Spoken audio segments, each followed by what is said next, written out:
JJ, back again, my brother.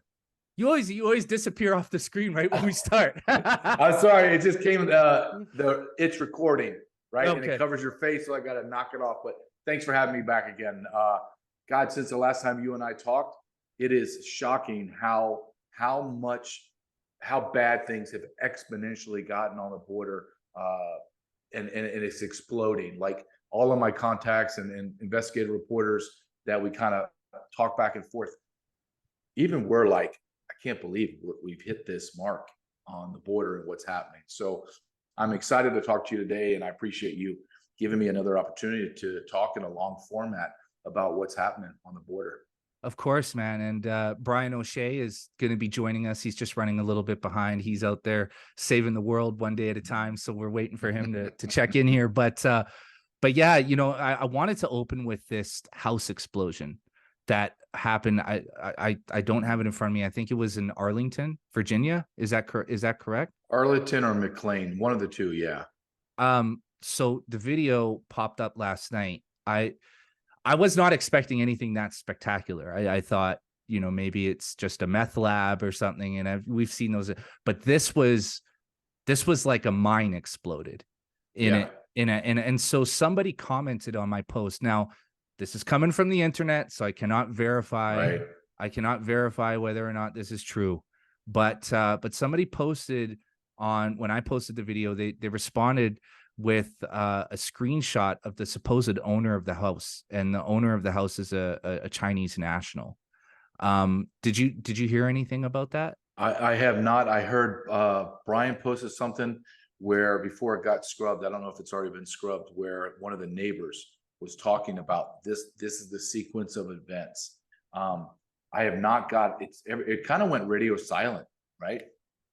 Nobody's talking about it. And you're right, when you watch the video, you're like, it's like a Scud missile came into a neighborhood and blew up a house. Like the house blew up. It wasn't like 2 or 3 windows blew up. Like the roof shot up like 200 feet in the air.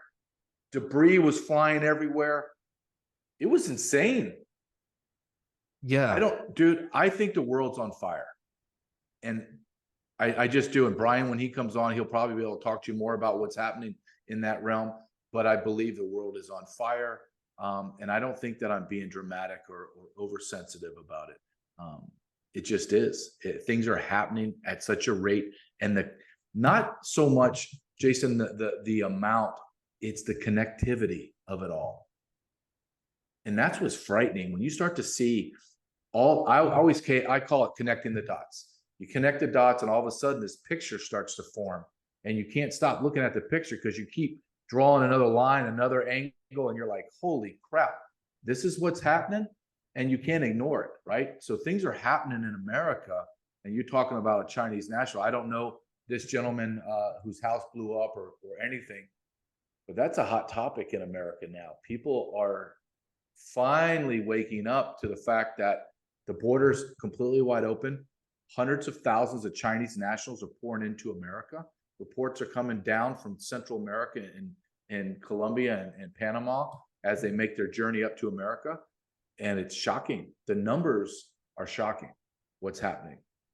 Yeah. Okay. And just for our listeners, my daughter's home with the flu today. So if you hear My Little Pony and voices in the background, this is the best I got. This is the best I could do today. But yeah, it's well, the video itself is, I mean, it's what you said. Like, I mean, the roof flies off, there's debris all over the street. And here's what I think. And, this is going back to our last conversation. I've been kind of thinking about it in my head. And I think this is all compartmentalized into smaller events for a reason. And the reason being is because, as you said, it's hard to make the connection and connect all the dots when it's a bunch of smaller events happening. Right.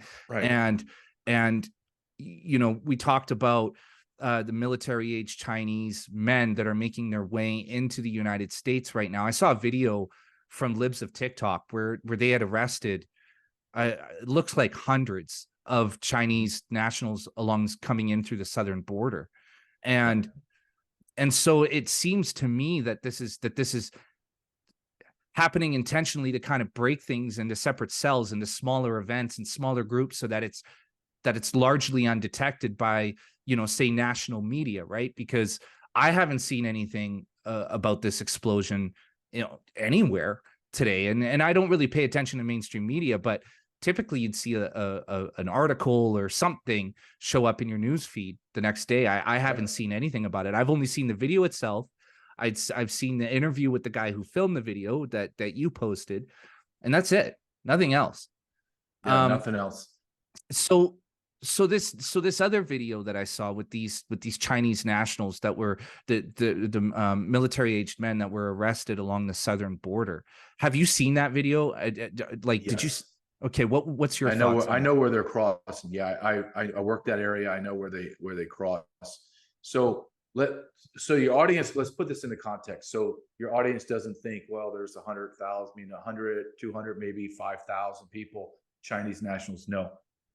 Since Joe Biden's taken office 35 months, over 105,000 Chinese nationals have been arrested. Okay, 105,000. That's excluding the last 2 months. And let me tell you why I've taken away the last 2 months, last 3 months, because in September of this year, I'm looking at my numbers, 7,271 Chinese nationals were arrested. October, 7,166. A source inside of ICE told one of my colleagues, and they passed on to me, the internal data is showing, and they won't post this until about another 3 or 4 weeks. November's numbers look like 9,000 Chinese nationals, the vast majority military age adult men. Okay, and now your audience, I need you to understand that this is just what we caught. 80% of the complete border at any given time is unmanned. Well over 80% of 90% of the border in Canada is unmanned.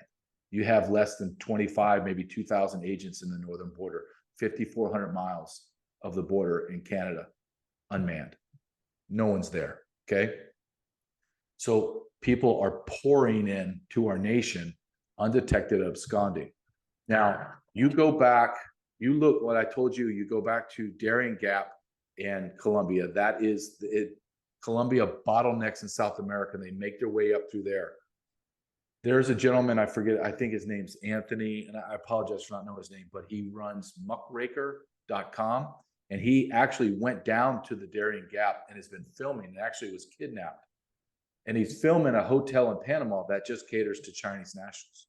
In fact, they have Chinese menus, Chinese check-in instructions, because no one speaks Chinese in Panama. So it's just churning. And he interviewed, it's very fascinating, interviewed one of the Chinese nationals that agreed to be interviewed, pixelated his face and his voice, and they used a translator and said, "What are you afraid of?" And he said, "I'm afraid of the Chinese spies." And it was like, "In America?" "Yes." And he said, "They're police in plain clothes." So the Chinese nationals have, and this has already been documented, in New York City, they arrested and closed down a Chinese police station that they open up their own police station, blacked out, underground, to monitor their Chinese nationals and any dissidents they have in America. So this is not fantasy land. This is happening. Why I say this is very important. Our number one adversary is China. Number two is Russia. And then we have the Middle East and Iran. Okay. Chinese and Russians, hundreds of thousands of them have come in our nation under Joe Biden. And when you connect this last dot, and it's frightening, because we have a senator, we have 100 senators. One of our senators, Dick Durbin from Illinois, he is a scumbag. He actually, a Republican, put a bill up to declassify and expose Jeffrey Epstein's flight logs to his minor child sex raping island, and Dick Durbin blocked it. Dick Durbin blocked it. Why would you block it? Because you've probably been there, Dick Durbin. So Dick Durbin comes out and says yesterday in the afternoon, "Hey, I am championing a bill by another senator that is encouraging and are going to allow illegal aliens to join our armed forces." To join our armed forces. No one, you and I talked before we went live about history. Nobody knows history.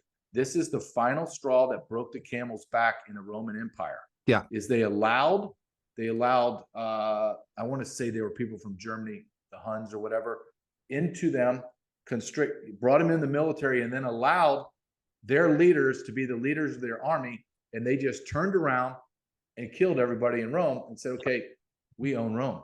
Yeah. Let's jump ahead 3 years, because America can't get people to join the military because nobody wants to do diversity, inclusion, and all that other BS. They don't want to take orders from a man wearing high heels and a dress about how to go kill and shoot the enemy. They fear that person's going to get them killed. So like the Army's 25% down, 25% down. We can't recruit. Okay. Let's fast forward 3 years. We bring in 50,000 Chinese, Russians, and Middle Easterns into our military. They're trained now. When we go into a hot war and we start killing their brothers and sisters in China, in Russia, in the Middle East, do you think they're going to shoot their brothers and sisters? No. Or do you think they're going to turn that weapon on the infidels and kill us all? Mm-hmm. And if you don't think that's a probability, you are a complete and utter moron. Mm-hmm. That's happening. That's what they want to do. Think of the absurdity of this. Look, we're at, per DHS numbers, we're at over 11 million people in 35 months have been allowed into the border and released.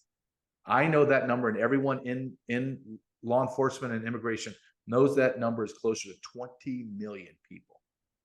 CIS.org just came out with another study. They did a demographic study, and they did another study and found 49.5 million residents in America are foreign nationals.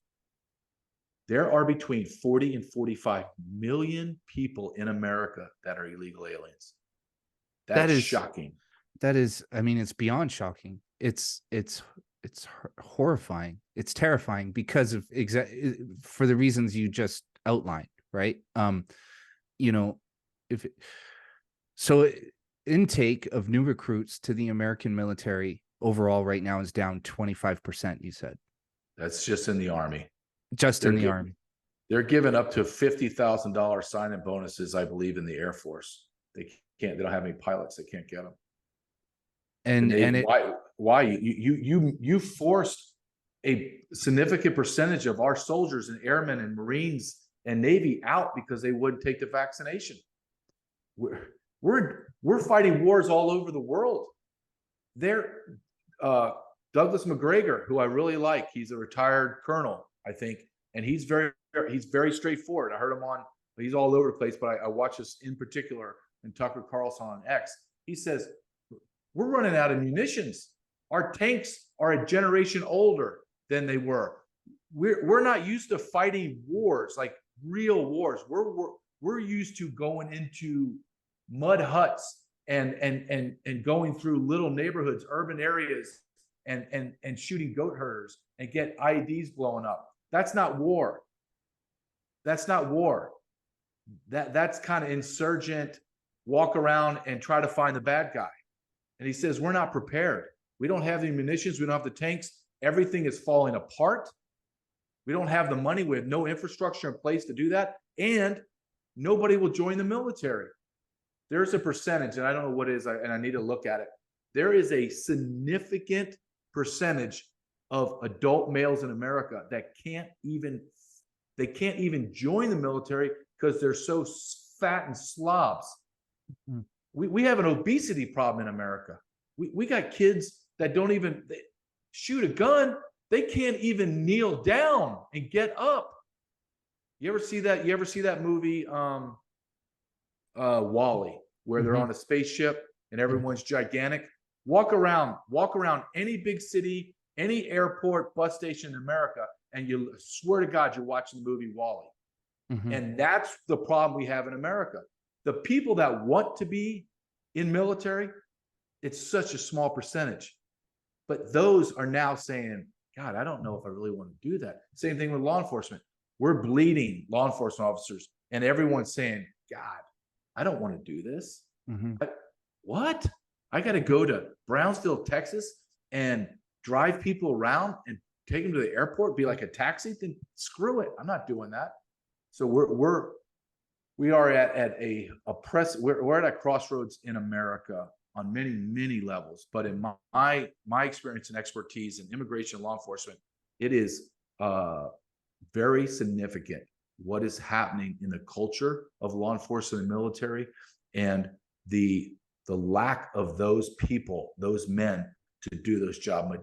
It's men and women, but 90-something% it's male dominated.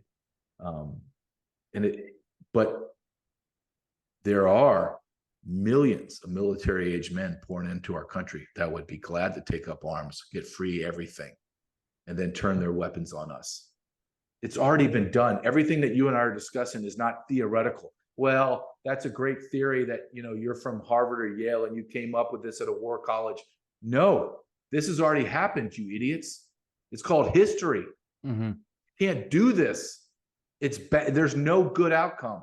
And I think that's my biggest thing that I want to impress upon you. When you take in all the data and you look at everything that's happening, there is no good outcome.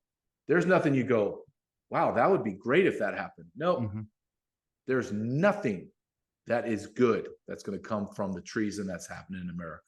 Yeah, so we're dealing with a similar issue here in Canada, but it's different. We've had, I think I might have mentioned this the last time we spoke, but I'll say it again. We've had, I believe the number is 1,700 members of our Canadian Armed Forces leave their ranks because they cannot afford to live on their base, meaning that the cost of living is too high. They literally cannot afford to be soldiers.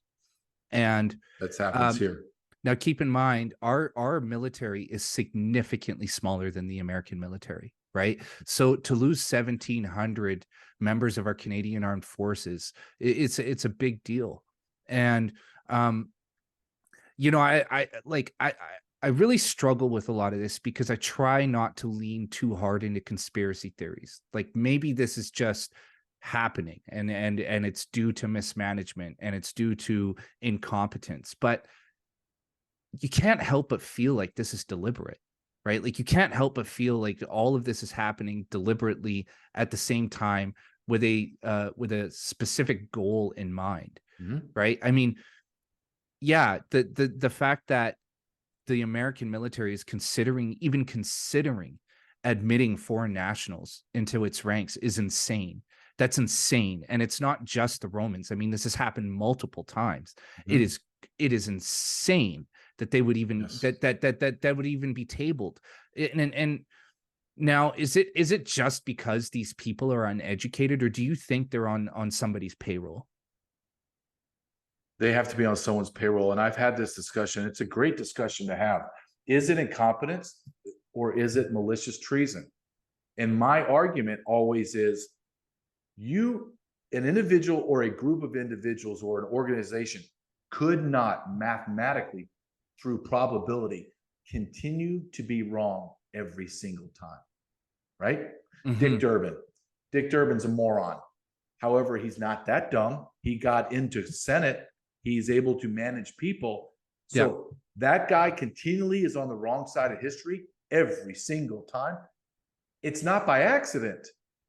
The border, wide open. We now have CBP-1 app. Now we have parole. We have asylum. We have catch and release. Well, these decisions had to be discussed and then agreed upon. You can't consistently make the same bad decisions day after day after day. If our government was Google, it would be bankrupt. If we ran any of our cities like a business, to be bankrupt. They are bankrupt. New York City's bankrupt. Los Angeles, San Francisco, go on and on. They're all bankrupt. They're physically bankrupt. So no, I don't believe.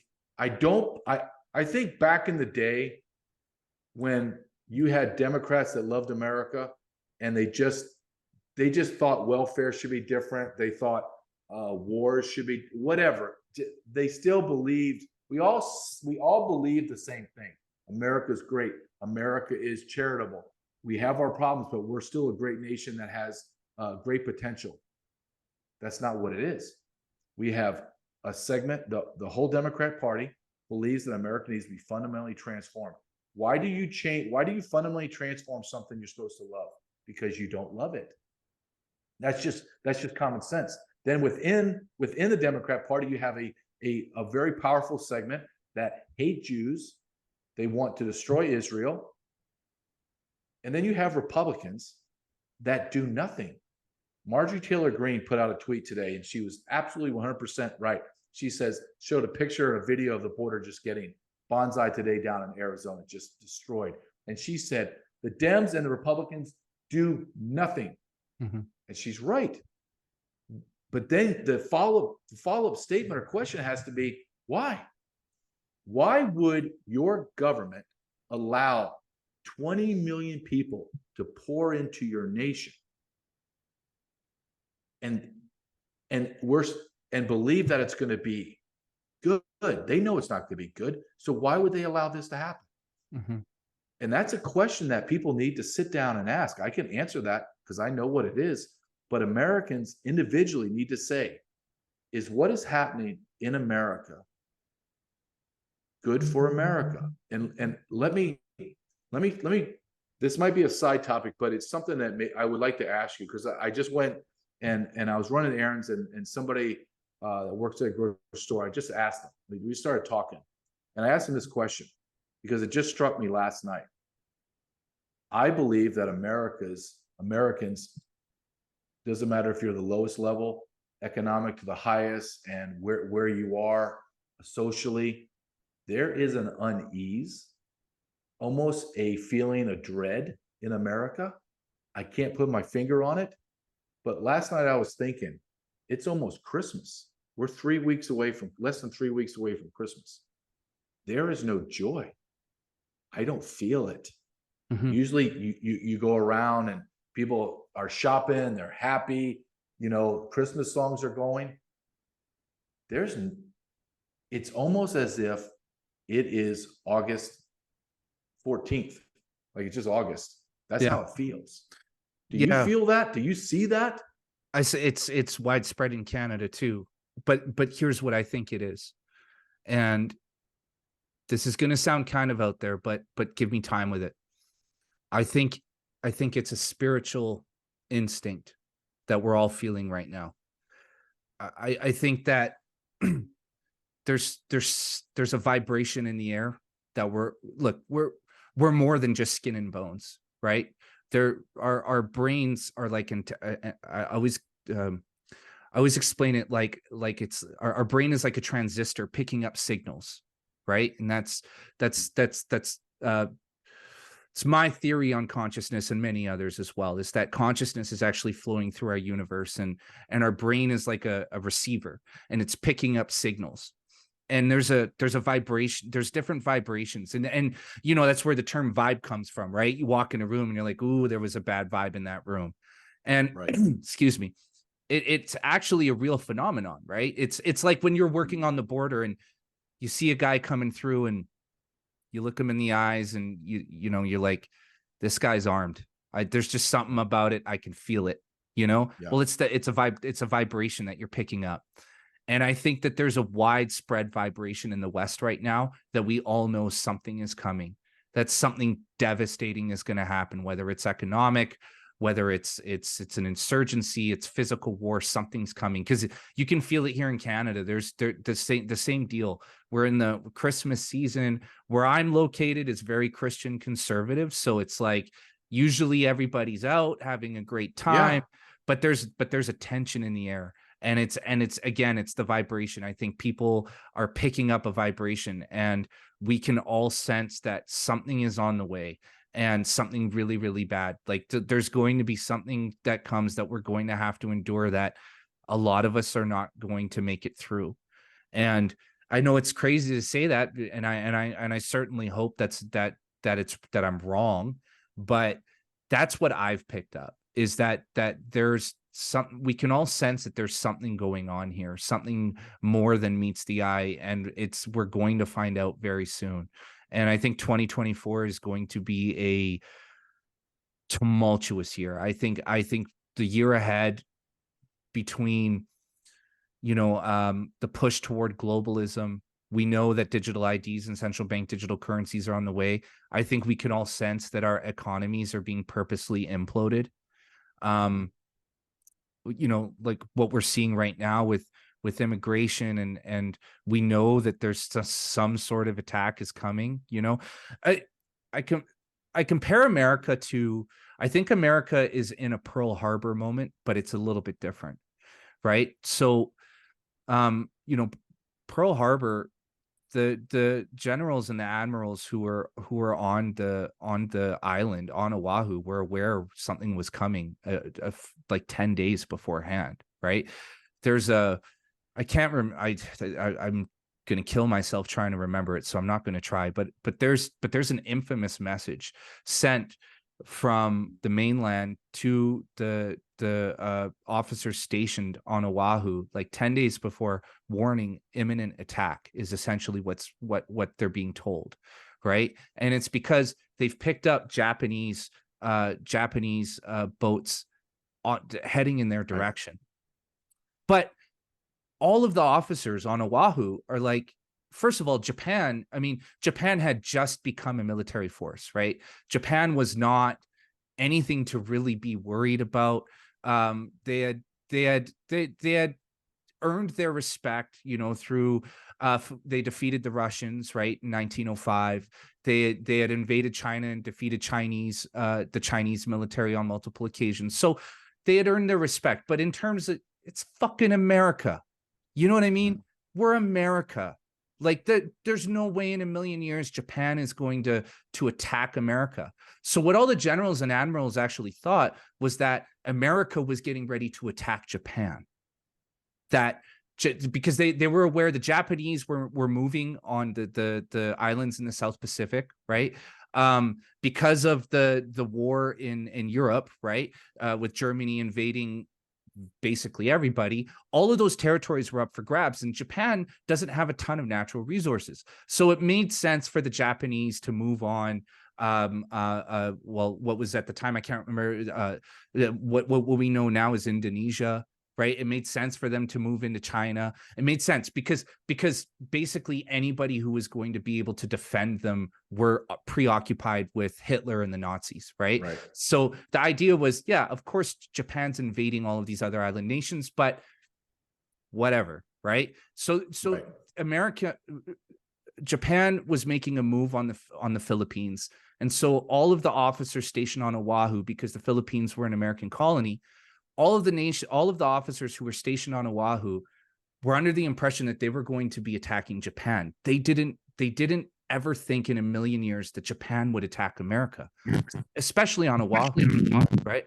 And so, Brian, when the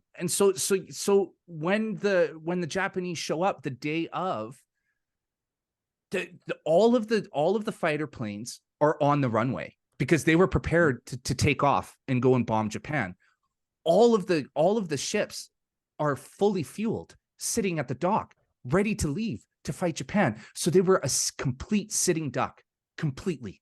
The Japanese couldn't have asked for a better scenario, right? And that's where I think we are right now. I think we have a false sense of security, and I think America, through, the last, however many decades of conquering the world, just thinks that nobody's ever going to fuck with America. Nobody's ever going to do it. Who's I agree. Who's crazy enough to take a shot at America? And I think what we're seeing now with all these military-aged men flowing into the United States, that's the one thing America's not anticipating. What America anticipates is a threat coming from outside, not a threat coming from inside out, right? And I think I just think that's what we're seeing. I know history, and it's hard to imagine tens of thousands of people pouring into your country, military-aged men, with the simple ambition of just getting a job or driving a taxi. And you hit it, you articulate it perfect. Why? And I always say this, why do you think that this is improbable? Let me give you, I don't know if you and I talked about this. I'll give you a quick story. I ran a large maritime unit but on the land side, I know it's oxymoron. But as giant pangas, they're as big as school buses. The open bow fishing vessels would land in the Pacific Ocean. And my team, I had about 60 guys that I had on my task force. We would intercept those narcotic and human smuggling boats all along the coast from San Diego to Santa Barbara, California. It's about 160, 170 coastal miles. Okay, LA, Malibu, the whole 9 yards. Boats are landing all over the place now because there's no one there to do anything. I remember in our giant marine base is called Camp Pendleton. It's in Orange County, California, right just south of Orange County, California. It's enormous, right on the Pacific Ocean. And then a little cutout inside on the outside of Camp Pendleton, right on the coast, is the Navy. And you ever see those giant hovercrafts that skim the water and come up? Well, they had an LCAC tower, stood about 6 stories high. So the smugglers were guiding off the light tower and driving right up on the landing mats of LCAC tower and dropping off 35 illegal aliens. And the illegal aliens were running through this restricted area into Camp Pendleton. And I had to go to the provost marshal. He is the head law enforcement officer on Camp Pendleton. He's a Marine, but that's his job. I remember going to talk to him, and I'm standing up, giving my presentation. I need your help. I need your help. And it's him and about 5 of his lieutenants. And I'm saying, this has become a national security issue. You have illegal aliens running through your base. And they turned to each other. I'll never forget this. They kind of turned to each other and smirked. Like, what's this guy know? And I flipped a switch because I was like, oh, okay. I said, let me tell you a little story. It's September 10th. And I come to you and tell you they're about to fly planes into the World Trade Center and blow them up. Mm-hmm. You would give me the same look you guys are giving me right now. And I said, here's the difference. I'm coming to tell you that this is a probability because you have Hezbollah and Hamas terrorist sites down in Mexico. And you are bringing boats in here unmolested. How bad is it for America if 35 jihadists come off a boat and start blowing up your barracks in America? Mm-hmm. Everything changed. I got access to everything. They gave me support because they saw, yeah, as crazy as that is, it could happen. So why can't we have 9/11? Why can't we have Pearl Harbor? Why can't we have all these terrorist attacks? And then you and I are crazy to say, wait a minute, you've allowed in almost 300,000 Chinese and Russians. I'm not even talking about another 400,000 special interest aliens. I'm just talking about this group. And to think that nothing bad's going to happen, you have to be a complete moron to surmise that everything's okay. Yeah. And again, I mean, it's like, well, what are they doing here? Why are there so many pouring in? You know, somebody has to explain the sudden uptick in people flowing into America. And it can't just be, well, because America is the place to be, right? It's the same thing with Canada. I mean, we're dealing with the same thing here in Canada, and nobody wants to be in Canada anymore because our federal government is slowly turning into a communist dictatorship. So in Canada, for the first time ever, I believe, don't quote me on this, but I don't know the number exactly, but we've had the largest amount of immigrants leave Canada in this last year than ever before, because really? people are coming here and they're realizing, holy shit, this place is the same as what I left, if not worse. Yeah. Right. You know, during the Freedom Convoy, during the trucker protest in Ottawa, there is video after video after video of people who are from communist countries saying, this is how it started where I'm from. This is how it started. Like, don't be stupid enough to think that this won't turn bad, right? Like we're here protesting because we left this shit years ago, decades ago. The people who have lived through it are the number one people you want to refer to because they could tell you what the early warning signs are. And these people are screaming it, not just to each other in videos on social media. But again, I think it's because we've had it so good for so long that we can't imagine anything happening on our own soil. Wars happen over there in Europe. Wars happen over in the Middle East to brown people and to Muslims. That's who die. We're always the ones who are okay, right? And again, that was America's mistake when Japan attacked Pearl Harbor. They thought that they were going to be attacking Japan. They had no idea that Japan was on its way to attack them, right? And all the warning signs were there. And this is when I think, and this is something else you throw into the mix as far as timing. Everyone in America knows that Donald Trump is going to win by a landslide. Everybody knows it. The question is, what are the Democrats going to do in terms of corruption and stealing and manipulating all of our computers to show that someone else won?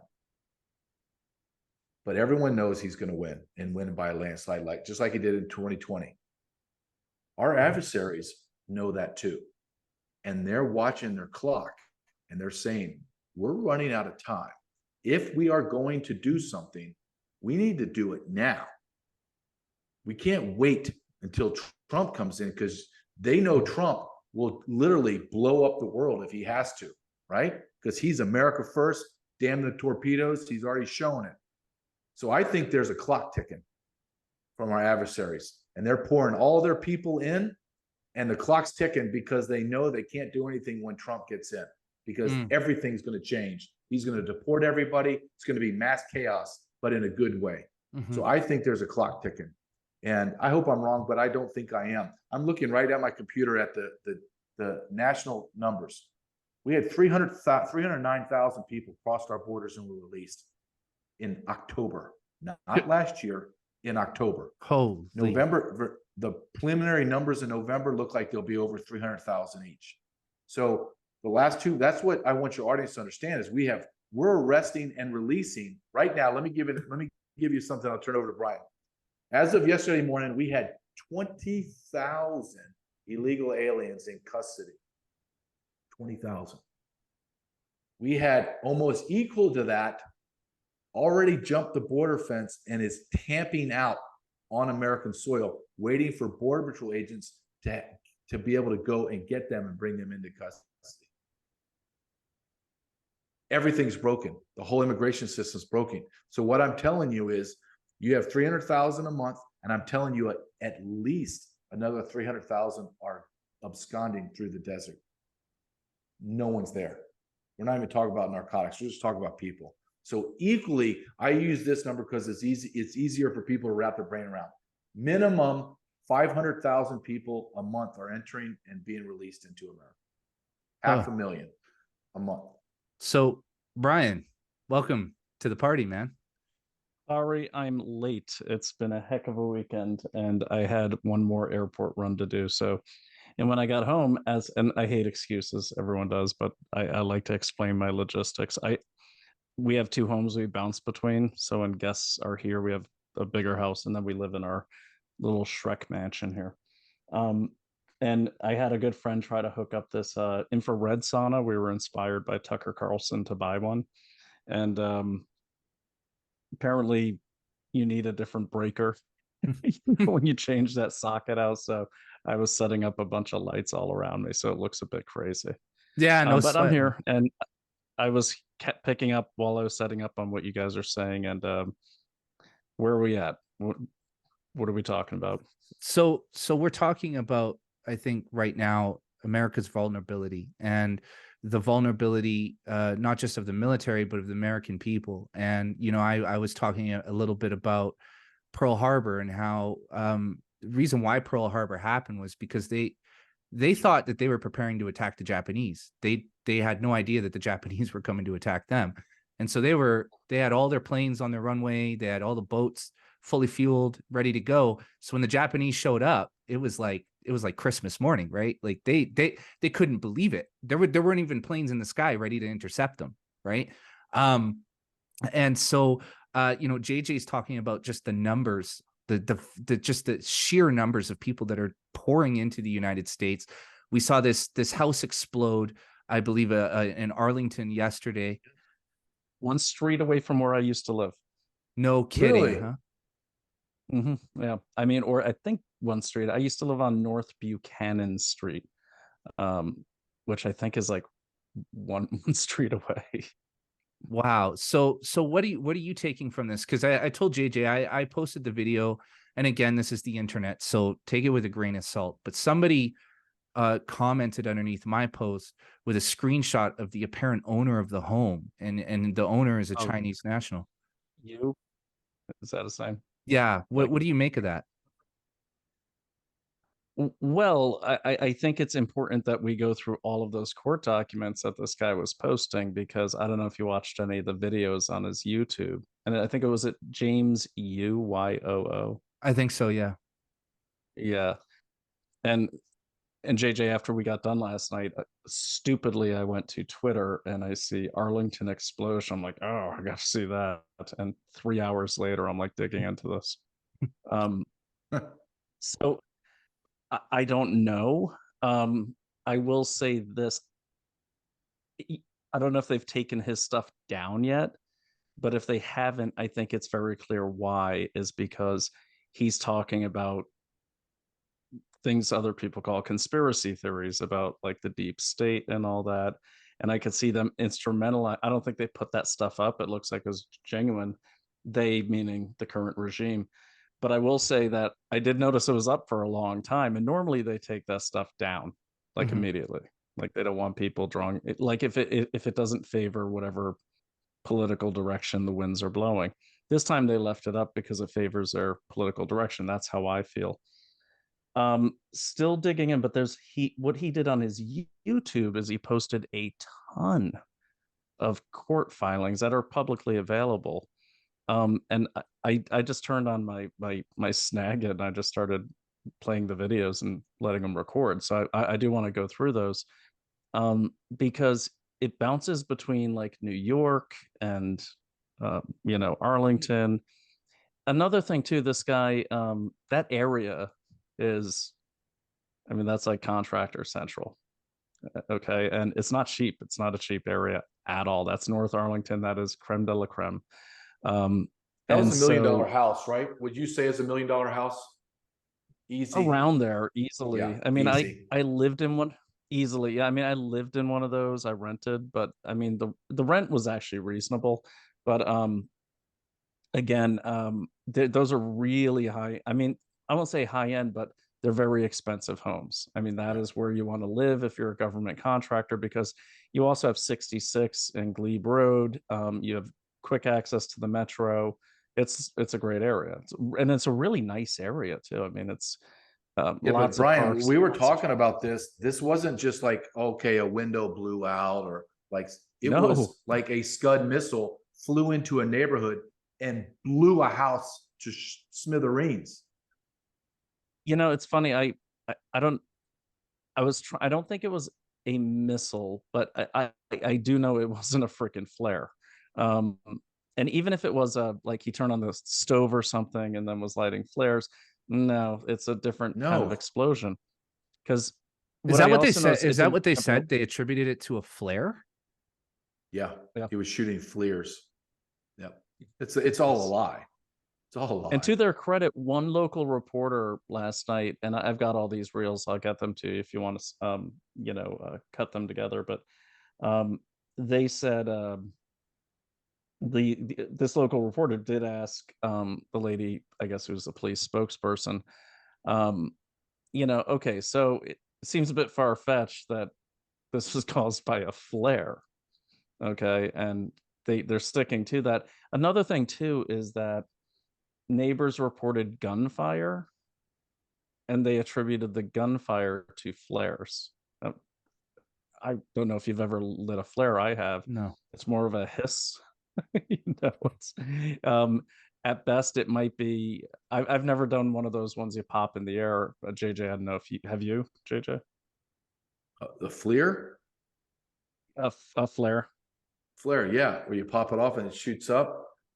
Does that make any sort of report that would be confused with a gun? No, it's a totally different sound. It's almost like a pop. That's what I thought. Right? Not like That's what I it's thought, gunfire is very distinct.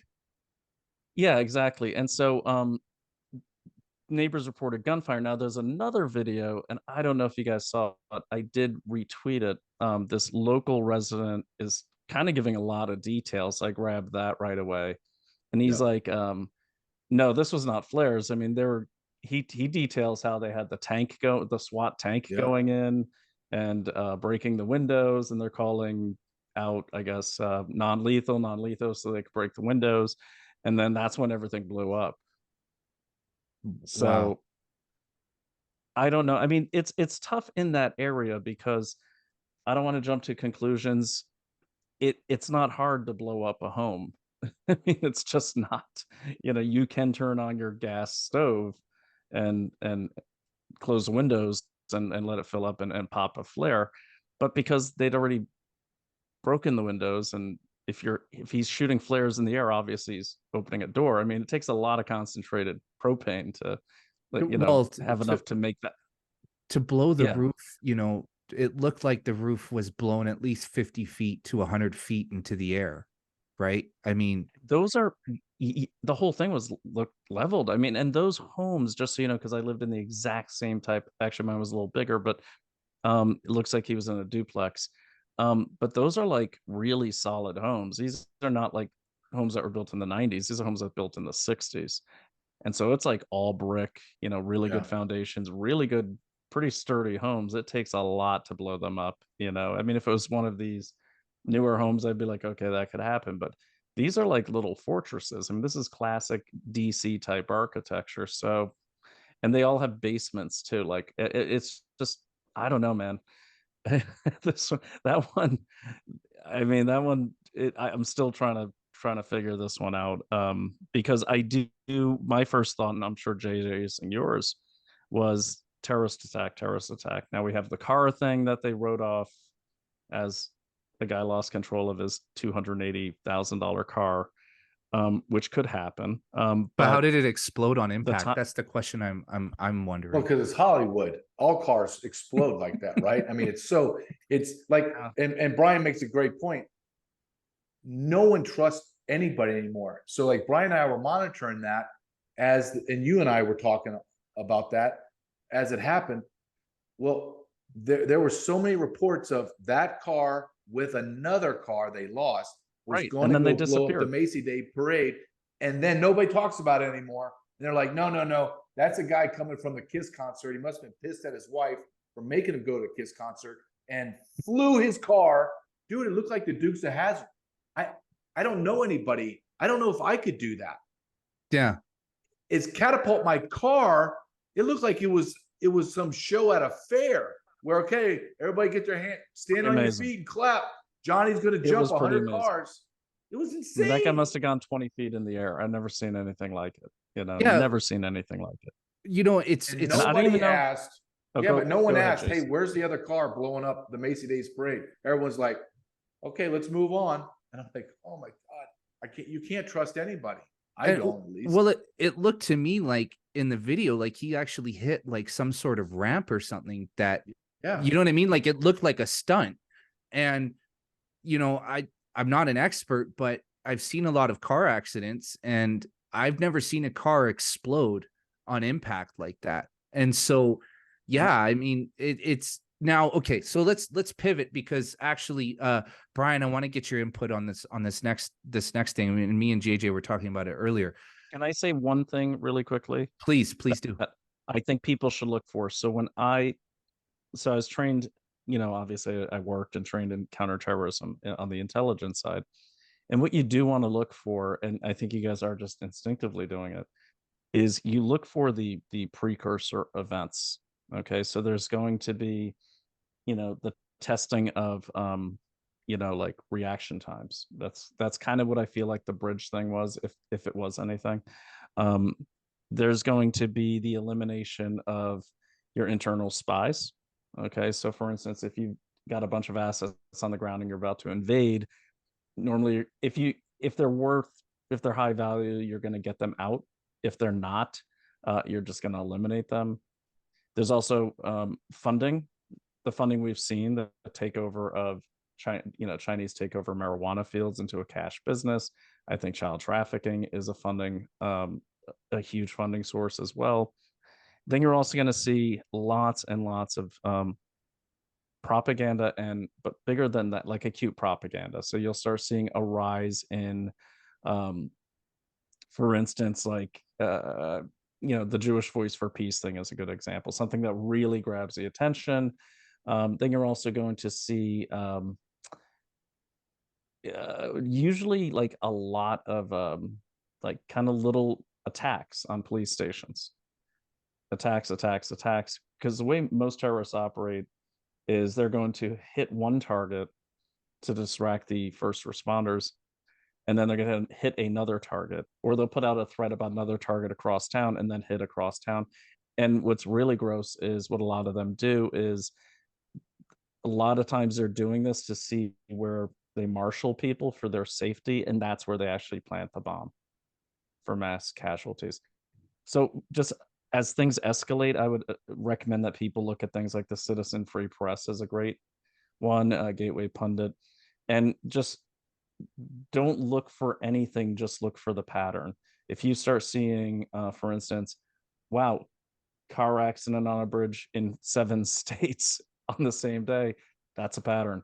So look for the patterns. And why are you doing this? Because at a minimum, you can marshal your community to literally be on the lookout and be ready to shoot anyone, okay, who poses a threat to you. And Jason didn't say that, JJ didn't say that, Brian O'Shea said that, but yes, because if you see someone barreling down the road towards your house, they're not stopping, they're not stopping. If you see someone walking up the driveway and they're not stopping, they're insisting on coming in, you got to protect yourself. And I think we're in war. I've said that for a while. I think it's about to turn kinetic just in time for Christmas. Yeah, I posed this. Sorry, no, JJ, go ahead. Please. No, I wanted to follow up, Brian. You're absolutely right. And prior, Brian, to you coming on, Jason and I were talking about the lack of joy in the world at Christmas right now in America and Canada. And there's this, and Jason said there's a vibe, a feeling, vibration of pending doom, right? And as we are talking, I just want to read this. This is just Charlie Kirk posted this. This is Christopher Wray in testimony today. And they have different beliefs in why Wray said this, but just let's take it at face value. The director of the FBI, Christopher Wray, and he said, I quote, "I've never seen a time when all the threats are elevated all at exactly the same time. That's what makes this environment we're in so fraught." So you have the head of the FBI telling you that every threat has been elevated.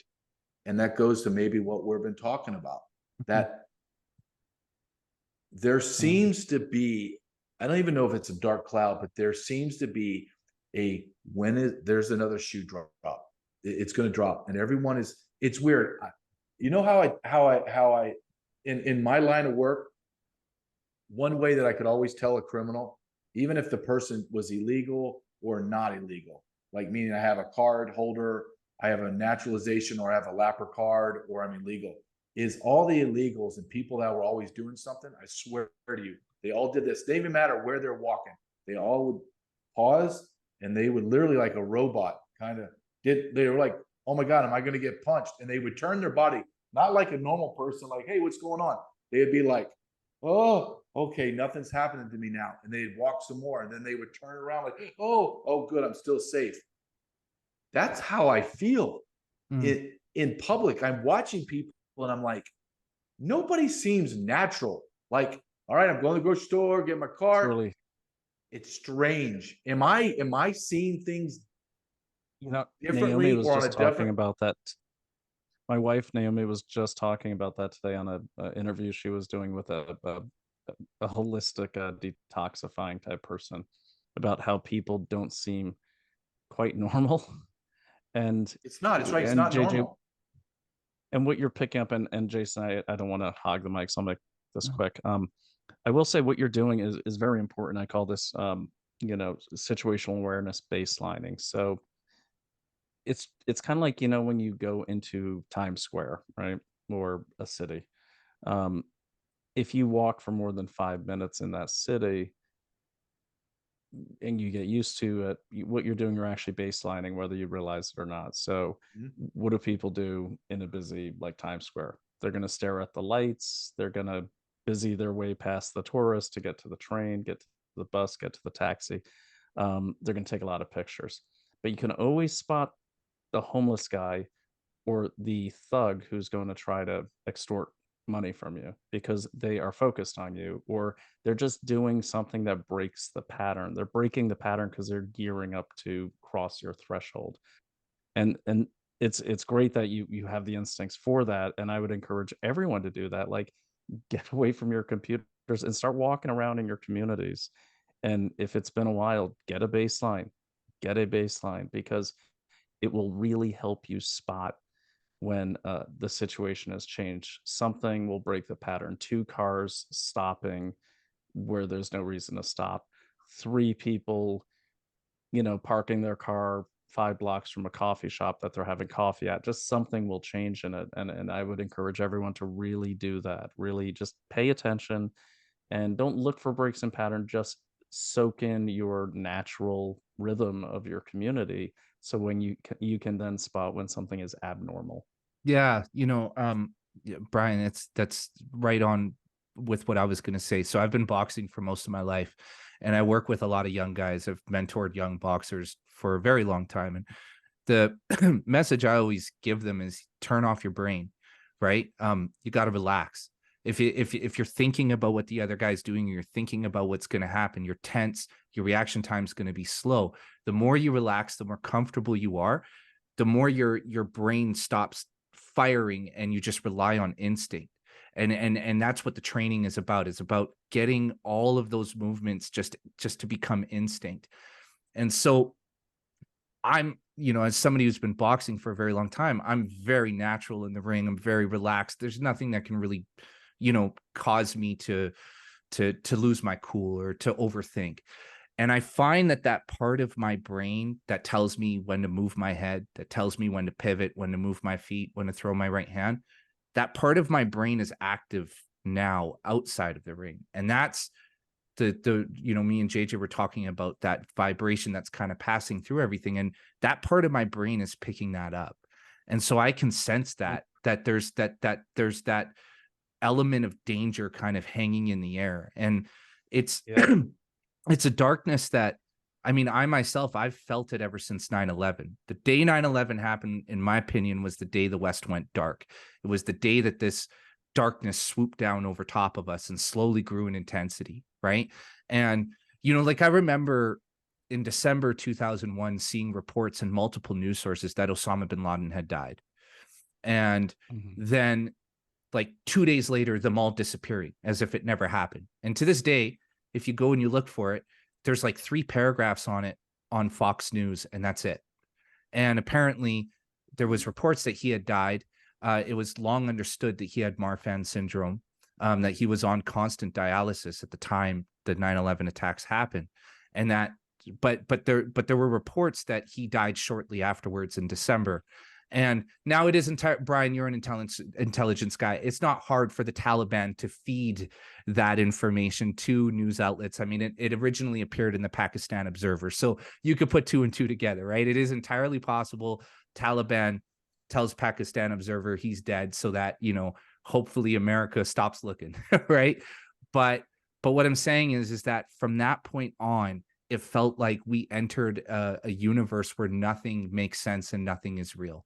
Nothing connects anymore, right? There's always some sort of angle being played. There's always some sort of psyop going on. And I feel like now we are kind of at the peak of that. We have reached like peak psyop, where it's like nothing we're being told is true.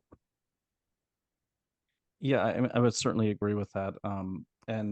And I agree. I mean, I think the line I heard this morning was it's like a dark mist has settled over the land, and that gave me kind of chills. But yeah, I I think honestly, you mentioned psyops, so people understand psyops, perception management, and covert influence are all the same thing. It's that's almost like the preparation. We used to call that like intel preparation of the battlefield, or IPB. that's where you're actually engineering the population or the masses to react. You're tuning them in. You're prepping them for the propaganda, which then is the broadcast, the leaflets, the what I mean, it's more sophisticated than that. But so the propaganda is the broadcast, and the psyop is the actual changing of the way the masses think. And that's what we've seen. And I would even say beyond 9/11, where I saw this radical shift from a nationalist, I'd say intelligence, strategic operation in our own intelligence community to a globalist one. It seemed to be around the time bin Laden got killed. And, he did get killed at the time, they said. I can't tell you why, I know, but I know someone that knows. But that's also right around that time. Think about it, because I think he was killed when, and too, JJ, do you remember? It was like 2013. I don't remember. I want I believe it was 2012. 2012, I think. 2012, so between 2012, 2013, 2014, there were a lot of key events that happened. Sorry, 2011. Sorry. What's up? 2011. Sorry, guys. Sorry. 2011. Okay. But in that time frame, you said a lot of shifts happened. They changed the Smith-Mundt Act, which used to keep us from propagandizing Americans. That got updated to the Smith-Mundt Modernization Act, where now you can. It's also 2014 is when I first found, I didn't find it then, but I found the first mention of vaccine confidence activities, which is the propaganda that pushes vaccines from the HHS level. It appeared in 2014, and it seemed to disappear from Langley, and that type of mission seemed to really draw down. It's almost like they sold it to them, or handed it over to the HHS. And I've just seen these massive moves where public health, or health and human services, which goes beyond public health, we've seen this massive shift of authority to them. And I'll leave it with this. One thing that really, really chills me to the core is my good friend Paul Alexander, who used to work at HHS under Trump. He's a doctor, and he just said in a conversation we had last Thanksgiving, he said something about, like after there were problems, or the numbers started going crazy on the ballot counting and the election night, me and the director went over to the White House to give our update on the election. And I went, wait, time out, what? Why is HHS briefing having anything to do with the election at all? And so I'll leave it at that, because I don't have any much more than that. But so I think the darkness I'm feeling is it was inevitable that the powers that be would figure out that health and public health and people's fear of death was the way to really submit to conquer Western democracies. As you said earlier, we've been so insulated from it. It's very easy to make these populations scared of death. And that's what I see here. I see all of these things that are happening as one big military move with multiple flavors, multiple angles, attacking us all at once. And I think it's spinning up. And then you add, parallel actors that are, just opportunists jumping in there as well. But you do have a tornado that's spinning faster and faster. And, all you can do is find a good tree to hold on to, and be ready for it. Wow. Yeah, I do have one question, just one really quick question, kind of going back to the bin Laden thing. The part about the whole story that really seemed a bit off to me was that when they got him, they wrapped him up and dumped him in the ocean almost immediately. And you would have thought that they would give him the Jesse James treatment. They would have him, they would nail him to a board, have people take photos with him, and turn him into a postage stamp. Do you know why they made that decision? Yeah, absolutely, because they didn't want a shrine. So even if they took the body away after they posted him on the front of the saloon, that saloon would be the shrine. They didn't want a rallying point for him. And that was a key thing. They didn't want him to become a martyr. And so they took him to sea into international waters. And faced his feet the right way and all that. But I'll just say it because I'm not breaking any laws because I wasn't there, but I have it on good authority. They did keep his hand. His hand. Interesting. To identify him. Yeah, that's all I know. That's Wow. all I know. Yeah. Yep. So, okay. So, I guess the next point I want to touch on, and again, this is something me and JJ talked about earlier, but Brian, I'd like your input on this. We're seeing just tons of Chinese military age men, Chinese nationals flowing through the border. I saw a video this morning of a bunch of guys lined up along the southern border who had just come through. And JJ was talking about a hotel in Panama that is all Chinese.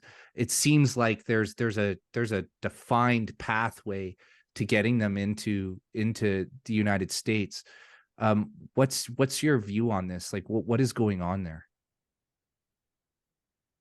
Well, I think this is the result of, enemy capture of key politicians and regulatory warfare, as unrestricted warfare would put it, which is, I believe, the more tightened up doctrine they're working under this Chinese Communist Party. So they're being allowed through two ways, and that's, as JJ can speak to better than I could, is the NGOs, but the government's allowing it to happen at the state level, and then at the federal level. So, for instance, where you see that nexus is in the omnibus bill, in case of 2022. That was I don't even know I guess the omnibus is like, hey, we don't have a budget, so here's a bunch of money to keep you going.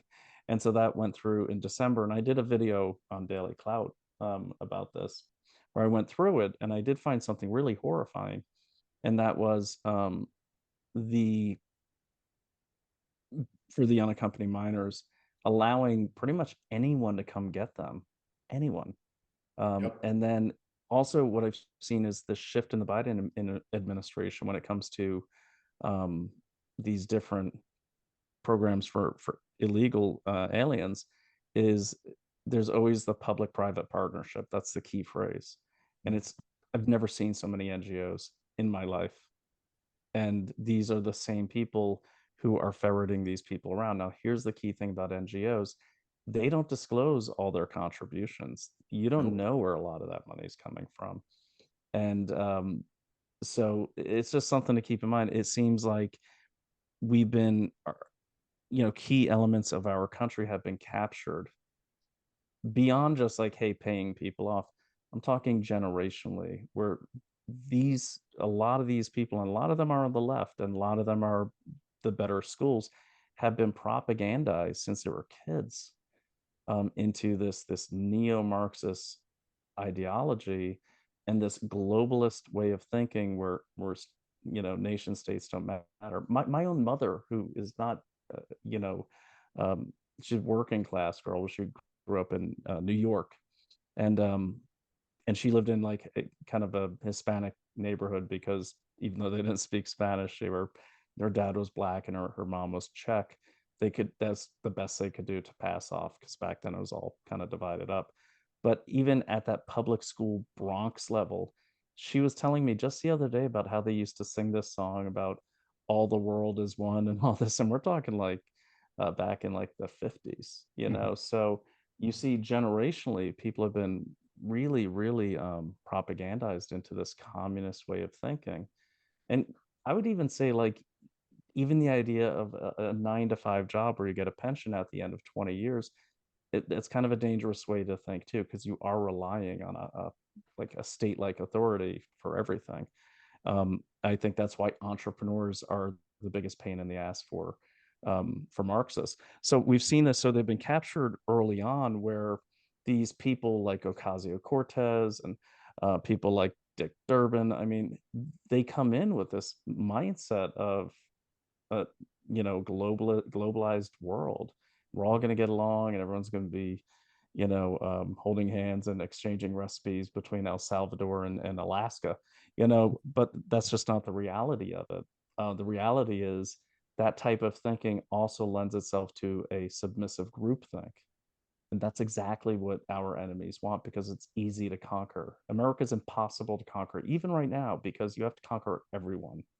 Um, but if you get them either eliminated or all doing groupthink, which we saw about half the population submit to during COVID, that's a lot easier to manage. And I'll say this one last thing.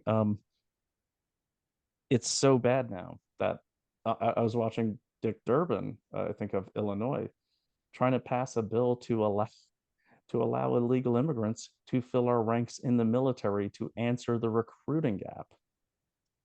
I shouted on Twitter, which I normally don't do that, but I said, "Are you a complete idiot? Or did you just skip history class? Like, this is the exact way the Roman Empire fell through I can't pronounce it, it's like Fodorate, where they would allow the conquered people to become the military. And that just didn't really pan out so well, because at the end of the day, they didn't want to be ruled anymore. Well, now we have people coming here, and this moron is sitting there saying, these people, they want a chance to do their part and Sure serve they this do. country. That's why they're coming here. I'm like, no, they don't. We And I just said, talked about and I that, added Brian. to this. What's Yeah, that? we just talked about that, and how when, like, you and I like to connect the dots. So you have If I could hundreds just of finish that one thousands. thought. Yep, go ahead. Yeah, really quick, because I think we need a little humor on this one, because it's such a dark topic. So I did end it with, and I don't like insulting people on Twitter or in the typed word. I think it's kind of wimpy, but I did it. But I said, Dick Durbin, I said, you know what, Dick?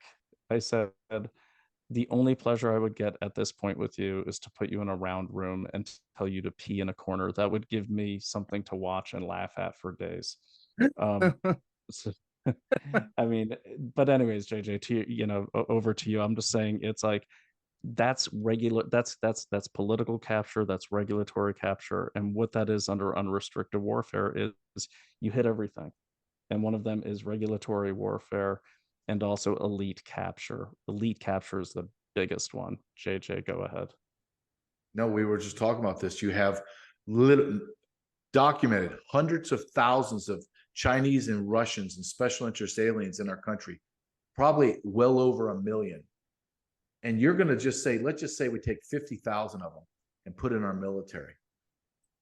Brian, the moment we get into hot war with China, Russia, and the Middle East, they're not going to kill their brothers and sisters, like literally their brothers and sisters. They're going to kill us. But Dick Durbin, we talked about this, Jason and I talked about this. Dick Durbin, he's not a dumb man. He got into the Senate and has secured a Senate seat for decades. So if he's not dumb, then he's got to be malicious and treasonous to even think about doing something like this. This is unconscionable. This is a furtherance of the destruction of America through the illegal immigration system. There's no other explanation, Brian. I would say this about people like Dick Durbin. And this is in no way to excuse him.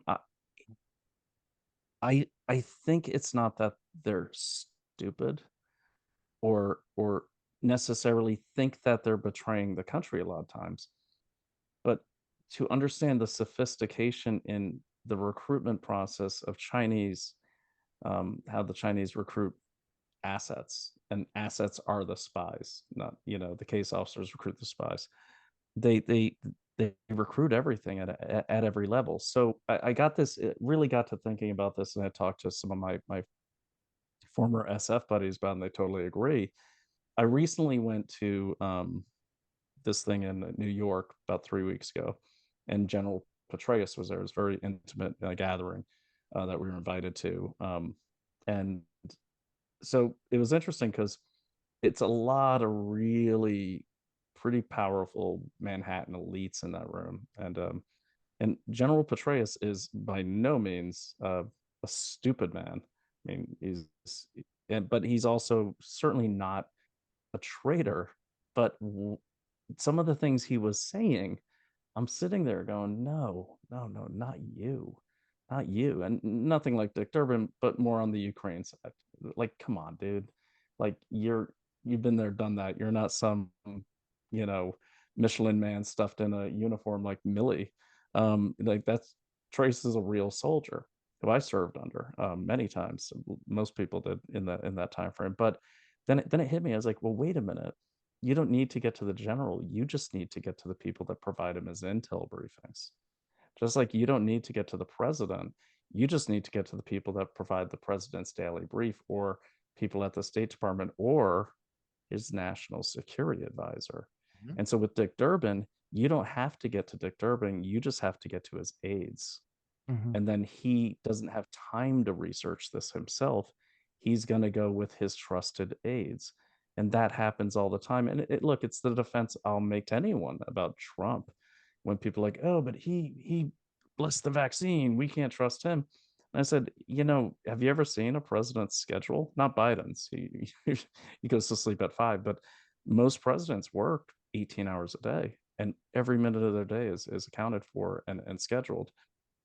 You don't have time. I mean, think about show prep, for instance. If we're doing a show, you're looking at 2 hours sometimes on the same subject of a subject you already know. Imagine being the president and you have to trust your aides. And oh, they have clearances, they should be good, or they've been here for a long time and this guy, your friend, trusted them, they should be good. That's how it works. So we don't know the information Dick Durbin's operating under. And again, not to excuse him, I will say this. Um, I've met so many of these people, and a lot of them actually think they're doing something good. It blows my mind because they've been propagandized within that elite society where it really, really is densest um, since they were kids. Like that's why it's so hard for people to look at someone like Donald Trump with his populist nationalist message and be okay with that. That's they're losing their minds in the same way. Like we can't imagine ever giving our authority to the WHO, and by way of them China.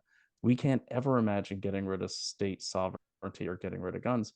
um and but again, that's where we're coming from. For them, it's flipped, like, and that's why they get so angry and insane, because they've been told that this person, that person is the devil. And if you just read the cover of the New York Times this morning. I'll grab it in a second. I just got to read you the headline. It's amazing. They're like, you know a second term of Trump could be dark, dark something. Oh, I Oh saw my that. god. And it's just, so it's not lies, it's selective. But people trust that paper. I used to trust that paper. And then people trust BBC. They're like, oh, how many people have you heard say, well, I don't trust left wing or right wing, so I listen to the BBC? I'm like, same thing. So, but I would tell anyone, put aside conservative media for one day. Okay. By conservative, I mean all the media that's not owned by China, and only listen to MSNBC, CNN, read the Boston Globe or whatever the paper of record in your area is. Read the New York Times, and come away with like, oh my god, like the feedback loop is so strong. Of course they think it's insane.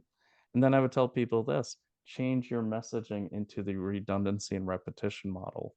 That's what you have to do. Don't chase every shiny thing. Pick a subject and stick with it, and hammer it home, even if they kick you out of Thanksgiving dinner. That's a good point, man, especially with Christmas coming. Yeah, it's man, it's so fucked up, and it's like the more I talk to you guys and the more I get to know like guys like you who really know what they're talking about, the more terrifying it becomes, because it's like, it feels like we've been set up for a grand fall, and this is just a speculative observation and stupid, but you're talking about, you don't have to get to the politician or to the general. You just have to get to his aides. And with these diversity, equity, inclusion programs, it's much easier for foreign nationals to get into those positions now, right? Like you don't necessarily have to be a naturalized American citizen, right? And so you can see how all of this kind of moves together. And I've been I've been spending a lot of time lately kind of tracking this neo-Marxist cultural revolution that we're experiencing, because I'm convinced it's been imported from China. I'm positive I mean, James Lindsay does a really good job explaining it, but it is almost an exact match to Maoism, with a few adjustments made to be able to slip in under the American radar without really being noticed, right? And I've been spending a lot of time trying to trace this all back and figure out at what point did this end up here, and how. And the further I go back, I mean, it's like it takes you all the way back to the day Nixon sits down with Mao, right? And who's the guy in between it all? Henry Kissinger, right? Kissinger was the guy who facilitated that meeting. Yeah, I mean, I wrote on X the other day, I don't believe in saying anything bad about somebody after they've gone, but I'm pretty sure wherever he is now, he has a lot to answer for. That guy is responsible for more death and destruction than any other American political figure in modern history, right?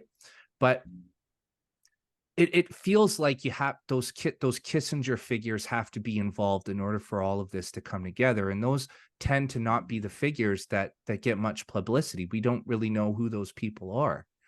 And so, I mean, I don't even know if there's really a question. I guess this is more of a statement, but I think that's the problem, right? The problem is that the people up front, like I wrote in my recent essay that I'm going to be putting out next week, the American president is a crash test dummy in a death machine called Biden, right? He's not there, right? Like he's just a crash test. Well, thank you. He's just a crash test dummy, right? But who are all these people around him? Who are the people who are moving the chess pieces? Do we know who these people are? No. Yeah. Nope. And that's the problem. I think we do.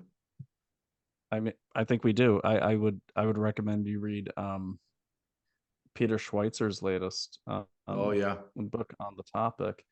And then I'd recommend just go to the China Forum at UC San Diego, and then look at the alumni from the Paul Tsai Law Center at Yale. Paul Tsai is the father of Joe Tsai, whose real name is Kai Chungkin, who was actually born in mainland China. He's the guy that owns the Brooklyn Nets. He's also the guy that runs Alibaba now that Jack Ma has been disappeared. And in my opinion, he is the highest ranking agent provocateur in our country from the Chinese Communist Party. So anyone who's affiliated, especially with the China Forum, just look at who attends that. It's always Joe Tsai. It's always Jake Sullivan. It's always half the staff of Rice, Hadley, and Gates. Not Bill Gates, but Rice, Hadley, and Gates law firm. Look at these people and then start connecting the dots. And I'll send you some of my my old dot connecting on that. But then you'll start seeing it reach into everything. Like Joe and Clara Tsai Foundation funds blackvoices.org. So right after Georgia and the voting thing, and then MLB, Major League Baseball, decided to move out of Georgia because the Georgia voting law was racist. So they moved out of 82% black Georgia to 11% black Colorado. And somehow that was good for race. All those people lost their jobs. 21, if I'm not mistaken. And it was Stacey Abrams who was one of the loudest voices about how racist the law was and everything. And then you notice she just kind of shut up after that, like, well, right after it moved to Colorado, two key things happened. Stacey Abrams got a job at blackvoices.org with her sister. Her sister was already there, but Joe and Clara Tsai Foundation are the biggest donors beside the Zuckerberg Foundation for blackvoices.org. And the other thing that happened once it got to Colorado, then Tencent renewed their streaming contract with the MLB.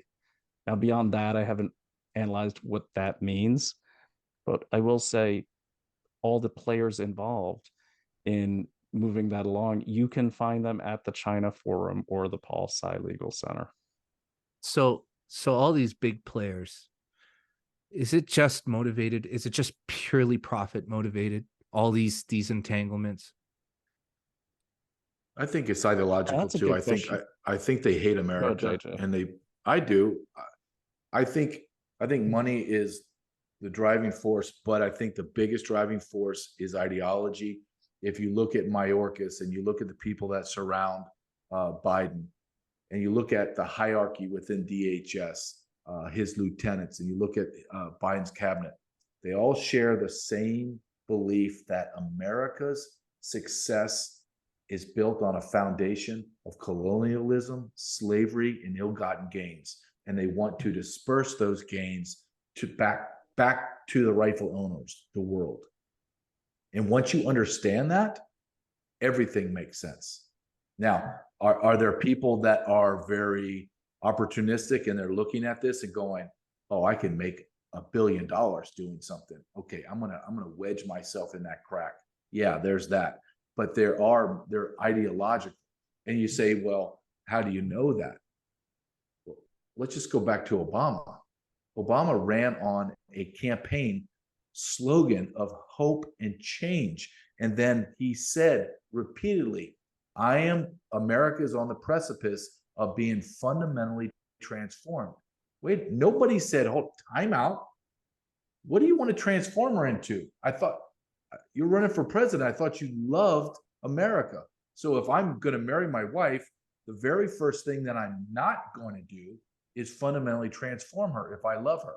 Now, if I hate her and she's obese, and she's a giant wildebeest, and I want to slim her down by 300 pounds, then I'm going to fundamentally transform her.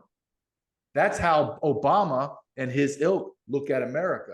They look at a giant fat wildebeest gorged on colonialism, slavery, and ill-gotten gains, and I'm going to strip that wildebeest down to nothing. That's a crude analogy, but it's true. I agree with almost all of that, if I may, except for the part that they want to disperse it.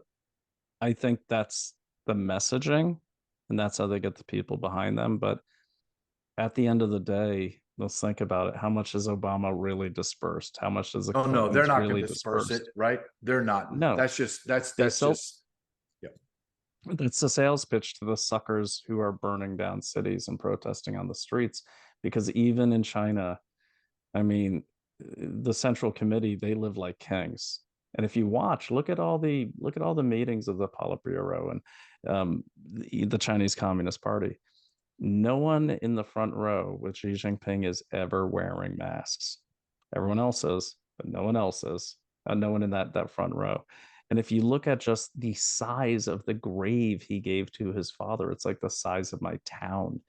And this is supposed to be communism. No, look, communism is the biggest scam monopoly in the world. It's the biggest, it's like the mafia. Okay. And I think people like Obama and Biden and Bush, I said it, Bush, all of these people who transcend political parties, if they already feel, and there's a thing they call this when you start siding with the enemy that you think is going to win, like it's inevitable. I forgot the term for it, but I think they're in that camp saying, okay, all right, well, if this CCP, international crime syndicate, because that's how I look at them, is going to take over the world, I at least want a seat at the table. And, I want to have my piece of that pie. And I'll say this, in the last thing I'll say about that is the mentality. I think they look at it as a big fat wildebeest, but I think they see it as something to be exploited.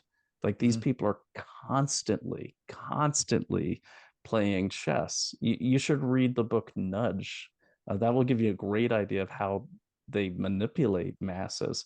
But the final thing I'll say is, and I would encourage everyone to read The Bodies of Others that my wife wrote, because there's a part in that in the beginning where she really details some of the parties we used to go to. And it was the real Manhattan elite, like the real power brokers. So giant hedge funds, everything. And we knew these people. And I remember watching the entire expose about Trump and the thing you said about grabbing a woman's genitalia. I was watching that at George Soros's daughter's house because our friends had borrowed it from her while their giant house is getting renovated. So, I wasn't part of the inner circle, but I was invited to it the same way you'd seen a Tom Wolfe novel. Like you got your token feminist and her assassin boyfriend or whatever they thought I was, and that's why we'd go, to make it interesting. Um, but the way they would talk about people on the street, looking down at people on the street, I'll never forget it. One of our hosts, he's looking down, he's like, "It must be weird to not know what's best for you." I said, "Well, what?" He's like all Whoa. these people, like I'm thinking maybe I should run for president because like they don't even know what they need, but I do. Like there is a weird godlike complex that, and this is not an isolated case. So I think when we heard the deplorable comment come out of Hillary, you weren't hearing someone reacting. You were getting a peek into that world and that mentality of how they actually do look at the world and the people. They do see themselves as having a rightful place ruling over deplorables. Mhm. And how dare we have a voice? Um, it's a weird thing because even some of the ones that started as working class to get sucked into this. Um, so I would caution anyone to say, like, it sounds crazy, but they do think this way. It blows my mind when I hear it to this day. I heard it at that Petraeus thing. Um, that's how they think. It's bizarre. Yeah, it's I believe it. I've never I mean, I have my experience in rubbing elbows with, elites is very limited, but I have had a few instances in my life where, I've talked to people and you know, um comments like, you're not really one of them, right? I'm like, are you fucking kid? Dude, I'm a Métis kid. I'm a half Indian kid from a single mom. I came from the fucking gutter. Yeah, I'm one of them, dumb dumb. Like just because I don't talk like them or I read more books than them, right? But you get a glimpse into that and it's really dark and you see the disconnect that they have from just regular society, right? And Brian, I'm sure your experience because your wife is she's probably the foremost feminist of her generation. I mean, your wife is perfect window dressing for any liberal fundraiser or function, right? I mean, to have Naomi Wolf there is it's a huge achievement for some of these people. But the thing that I have noticed is that a lot of these people do collect people. They collect personalities. It's like everything in their world is just superficial and window dressing and done up. But now the question I want to ask is, you know, the thing that I have a hard time reconciling in my mind is these people who, they're already millionaires, and then there's this opportunity to work, say, with a Chinese business or corporation, and they know who this Chinese business and corporation represents. They know who's pulling the strings. They know what they're letting in the door, yet they still do the business. I just don't understand how that's, they like, how do they view it as just business? I mean, how do they go into it knowing what they're contributing to, what they're opening the door to? Well, they first go into it thinking, you know, okay, I know I'm being pulled into something dark on this, Chinese side here, but we're smarter than them. They really do think that China sees itself as a junior partner in all things, and they don't. China, of course, doesn't, but they let you think they do. And the Westerners that do business with the Chinese, they do think they're smarter than them. And okay, well, we'll let them run around and then we'll lock them down with our superior IQ. But, and I see this mistake happens all the time. Plus, doing business with the Chinese, they're really nice. Okay. They're really nice. It's not like some guys, uh, got his cigarette holder and smoking an opium pipe in like a dragon den. I mean, no, these are some of the nice. I've done business, in, in the past with lots of Chinese firms, um, and I can say they're all bad now, and I will say that right down to the hot dog stand because they all are part of civil military fusion in China, so they are all part of the military. But that aside, what happens is you allow And I was just talking about this on the way over. I said, they're so nice, and you can feel yourself wanting to get taken in by them. And if you let yourself get taken in, and then down the line you find something out, they will make sure that there's a counter message. So like if you find out, oh my God, they're doing human organ harvesting, gee, I didn't know that was happening. Is that true? No, of course not. If you read these reports here from your own foundations, which they've also captured, you'll see that that's some propaganda going on there. Mhm. And thank God we have smart people in your country who see the truth. And they'll break out our own NGOs that are well known, countering all this. So enough is given to these people to convince them, like, nah, that's not really happening. I've got good proof.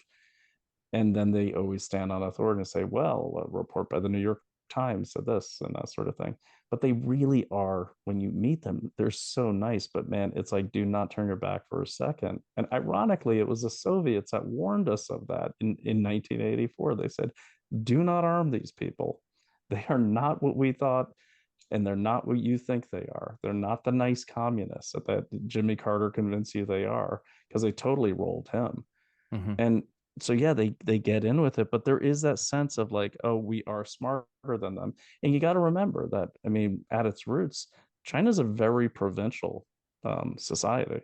It's a very agriculture, working class society to its core, which I respect.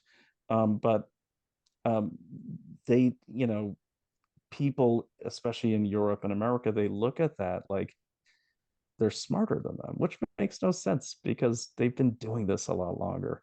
And I'll say this one thing too. I think it even clouds the judgment of people on our side of the freedom argument who get so mad at me when I say it all goes back to China, because they're so convinced it's got to be the WEF and it's got to be Klaus Schwab. And I got to say, I think that in and of itself, not even considering it might not be those people, that's a bit hubris as well, Western hubris as well. Like we couldn't possibly get snowballed by these people in China. It's got to be these sophisticated guys in the nice suits and the weird Halloween costumes that they wear with the kind of comical German accents. I do. And I think we've been conditioned to never think it's either them because they're too stupid or they're too nice. And I so I agree. think that's how they get sucked. I agree. I think the WEF and I think Klaus Schwab are a front organization for something much bigger. Now, I know everybody has to run. Brian, thank you for not giving up and sticking with us and working out the technical difficulties. I want to ask both Thank of you you. guys for being so patient. Oh yeah, no, of course. I hope to do this with you guys once a month. I feel like my life isn't complete without the two of you scaring the shit out of me and making it so I can't sleep for weeks on end. Now I got one final question. I've talked about this twice now on this podcast, but are we in a Pearl Harbor moment? Are we so arrogant? Sorry, I should say, are we vulnerable because of our arrogance? Have we become exceedingly vulnerable and now we're going to pay for it? Is that where we are? And I want to pose that to both of you to answer individually. I'll answer quick because I want you to have the last word on this. I think you've thought about this a lot more than me. And the last word is definitely the best word. I'll say this. I think at some levels we're cocky, but I mean, just talking to people with really good educations on the left and the right, I think we've just become freaking mentally lazy. And that's why we're vulnerable. JJ. Yeah, I think that we, for decades, have thought that our government loves us and wants to do the best for us. And we have become a den of vipers, and we have people that care about themselves and enriching their families. We have politicians that have been in elected offices for some is up to 3 and 4 decades. And they're extremely wealthy now on both sides of the aisle. I believe, and I write in my book, and I stand by it, that we are looking at the intentional destruction of the American immigration system because they being the politicians, the corporate elites, are using illegal immigrants and in the system to fundamentally transform America. What that fundamental transformation is going to be, I don't know. Just like when people say, I think there's going to be a civil war. And my response to a civil war is that could happen, but I don't know what that manifests. I don't know what it looks like. Is it a shooting war?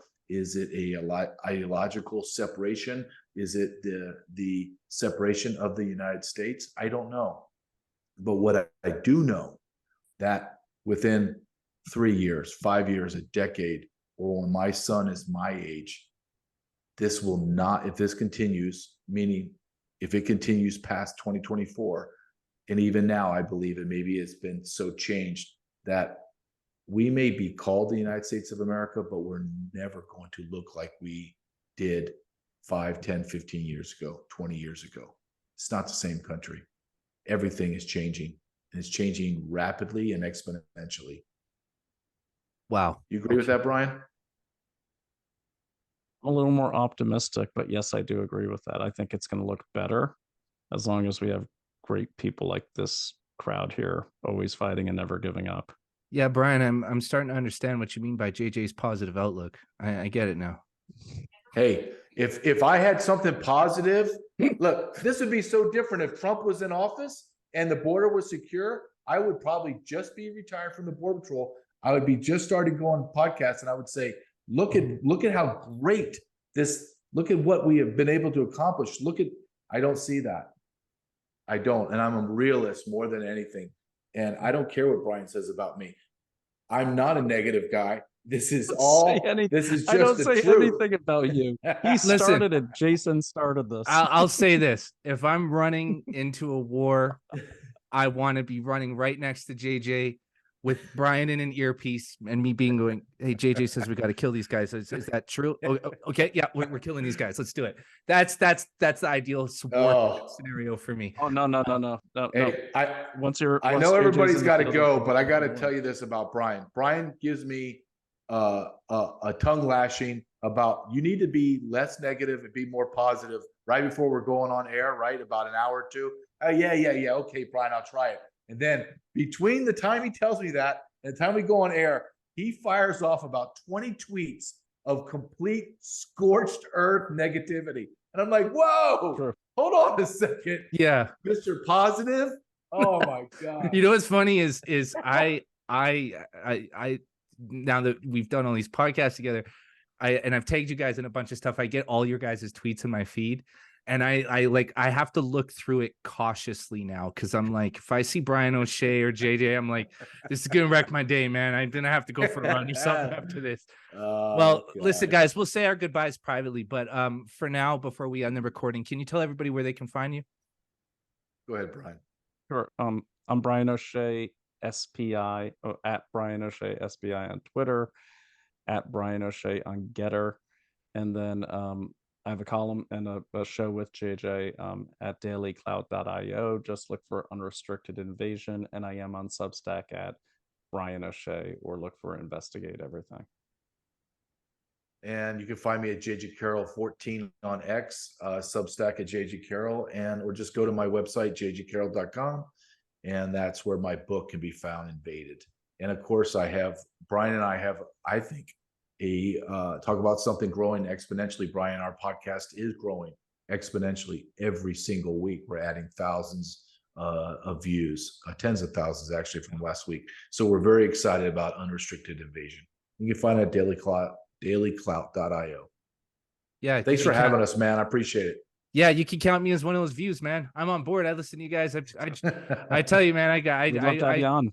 Oh yeah. Look, you guys both have my phone number. Text me, call me anytime, man. I'm always available. I would love to be on your show. I listen to you guys on my drive to the gym, and I literally walk into the gym with my butt and my body clenched so tight because I'm just like, everything's fucking falling apart. Here we go. Let's go. Let's get busy. But Brian. That's Brian, yeah. Not me. I'm positive. All positive. But once again, guys, thank you guys very much for your time. Like I said, anytime you guys want to have me on Unrestricted Invasion, just reach out. Could be 5 minutes, but if you have a guest drop out and you got 5 minutes to figure something out, give me a call. I'm available. And yeah, I'd love to have you guys back on. I love talking to you guys. Everything you say, it just gives me months worth of homework to do. I end up Googling stuff that I'm sure has put me on many different lists after every time we talk. Thank you guys again. Thank you guys. Thank you. Thanks, man. Thank you.